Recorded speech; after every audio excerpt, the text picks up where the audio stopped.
করা কাঠগোলা বাগান বাড়ির স্নানাগার ছিল, বাথরুম। দাদা ওরা তো স্নানাগার বলতো না, ওরা বলতো হামাম। হামাম আরবি ভাষা। এই স্নানাগার ব্যবহার করতেন এই বাড়ির গেস্টরা। ওই দেখেন পিছনে বাড়িটা গেস্ট হাউস ছিল। ওই গেস্ট হাউস থেকে এখানে স্নান করতে আসতো, আবার স্নানাগারে গেস্ট হাউসে ফিরে যেত। রাস্তাটা মাটির নিচ দিয়ে ছিল যাতে কেউ দেখতে না পায়। এটা এখন অফিস হয়ে গেছে। আর এটা ছিল রান্নাঘর, এই ঘরে রান্না হতো। এবার এখান থেকে দাঁড়িয়ে গোল মঞ্চটার দিকে তাকান, কাঠগোলা বাগানের বাইজি মহল। দাদা পুকুর পাড়টা ছিল মেয়েদের জন্য, ছেলেরা আনন্দ ফুর্তি করতো না, ওখানে মেয়েরাই থাকতো, মেয়েরা করতো, ছেলেরা যেত না। এখানে ছেলেরা আনন্দ ফুর্তি করতে আসতো বলে কোনো বাইজি ছাড়া মেয়েরা আসতো না।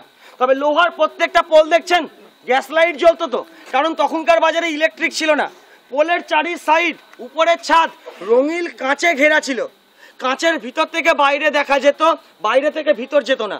তবে দাদা একটা কথা এখানে সবাই মানবেন, এই মুর্শিদাবাদ জেলার নবাবদের যে ইতিহাস, এটা ভারতের ইতিহাসে একটা চ্যাপ্টার।